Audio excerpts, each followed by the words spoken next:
Hello and welcome. You're watching AD4 TV Radio News Update, coming to you live from Abuja, Nigeria's capital. I am Adirayo Senami. President Muhammadu Buhari on Friday delivered the annual Democracy Day speech in commemoration of this year's celebration, which makes it 21 years of uninterrupted civil administration in Nigeria. He reiterated the commitment of his government to continue to work towards reducing social and economic inequality through targeted social investment programs, education, technology, and improved information across the country. He emphasized over the grief and pain that coronavirus has brought on the nation and other parts of the world, adding that Nigeria has survived many crises before and emerged stronger and more purposeful, and will survive this too. COVID-19 pandemic, which afflicts our nation and the whole world. It is indeed a very difficult time for everyone, especially those who have lost loved ones to the virus and those whose sources of livelihood have been severely constrained by the stringent measures we introduce at every level of government to contain the virus and save lives. Let us remember that notwithstanding our aspirations, humanity and indeed democracy is under the threat of COVID-19. Nigeria has survived many crises before and came out stronger. I am confident that by God's grace, we shall overcome this one and emerge stronger and more purposeful. Similarly, the Senate President Ahmed Lawan on Thursday said June 12th has become a metaphor for free, fair, and credible governance in Nigeria. He said the legislature will continue to provide a platform for an improved system and democratic practice across boards, and the heroic demonstration of patriotism by Nigerian voters on the 12th of June 1993 will continue to inspire generations of their compatriots to promote national unity and defend democracy in Nigeria. Meanwhile, Nigeria has recorded 681 cases of COVID-19 on Thursday, its highest daily case so far, according to the Nigeria Center for Disease Control, NCDC. With the latest update, the total number of infected people in the country rose to 14,554 from 13,873 reported on Wednesday, with 4,494 total recoveries and 387 deaths. Recall that the previous highest daily number of cases recorded was 663, recorded on the 9th of June. The Chinese embassy to Senegal said a new batch of medical donations from the Chinese government will be given to Senegal as cases of COVID-19 in the nation keeps rising, with 119 new confirmed cases as of Thursday, bringing the nation's total case to 4,759. Senegal has so far recorded 2,994 recoveries and 55 casualties.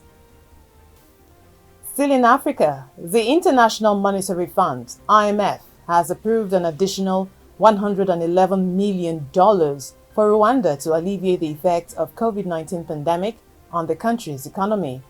The additional funding brings the total IMF COVID-19 support for Rwanda to $220 million. The IMF said Rwanda's economic outlook has worsened since the approval of the first rapid credit facility request on the 2nd of April 2020, leading to a further downward revision in the 2020 gross domestic product growth forecast from 5.1 to 2.0% due to the COVID-19 impact. Rwanda's total confirmed cases is 495, with 313 recoveries and 2 deaths. India's Foreign Minister Subramanyam Jaishankar said the government firmly rejects the survey and described it as biased and prejudiced.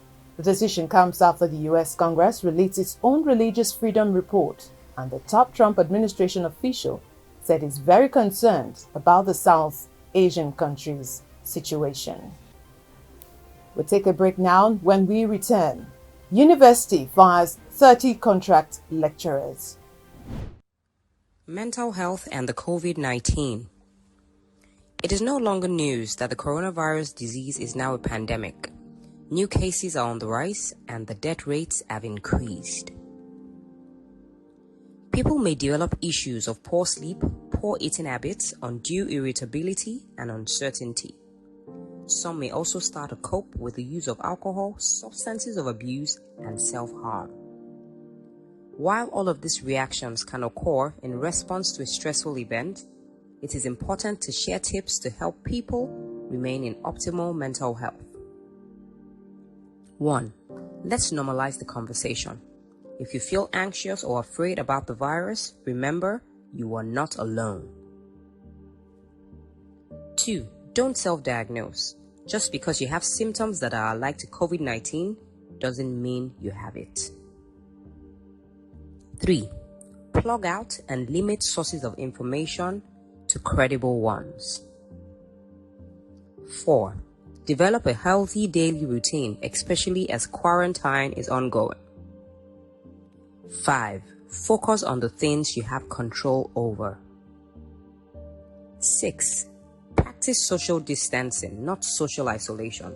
Utilize online channels to keep in touch with friends, family, and loved ones. 7. Avoid maladaptive coping techniques such as drinking and smoking excessively or self-harm. 8. Educate children, the elderly, and loved ones on social distancing, quarantine, and how to keep safe. 9. Take care of yourself by eating healthy and sleeping well. 10. Create time for self-development via reading and online webinars. 11. If you or anyone you know has a physical or mental health problem, please use your medications and encourage them to do same. 12. Reach out, seek help, and get help should the need arise for your health.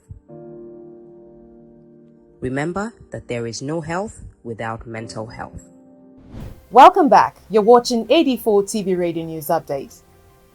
The Bayero University, Kano State, Nigeria has terminated the appointments of 30 contract lecturers.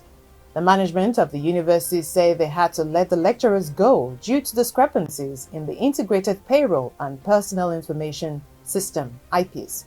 Vice Chancellor of the university, Muhammad Yahuza Bello, said affected lecturers have been given a 40-day notice before disengagement. On the technology scene, Twitter has removed thousands of state-linked accounts used by China, Russia, and Turkey. In a statement released on Friday, Twitter said the accounts are used to push propaganda, sow misinformation, and attack critics. The social network company said the Chinese network was detected with the help of systems used to previously delete state-linked accounts in August 2019, and all accounts and content have been removed from Twitter and placed on an archive database for researchers. And that's it on 84 TV Radio News Update, coming to you live from Abuja, Nigeria's capital. You can join the conversation on our website at www.84tvradio.com. Please follow us on our social media platforms at 84 TV Radio on Facebook, Twitter, LinkedIn, and Instagram. Subscribe to our YouTube channel at 84 TV Radio. Many thanks for watching. I am Adirayo Senami.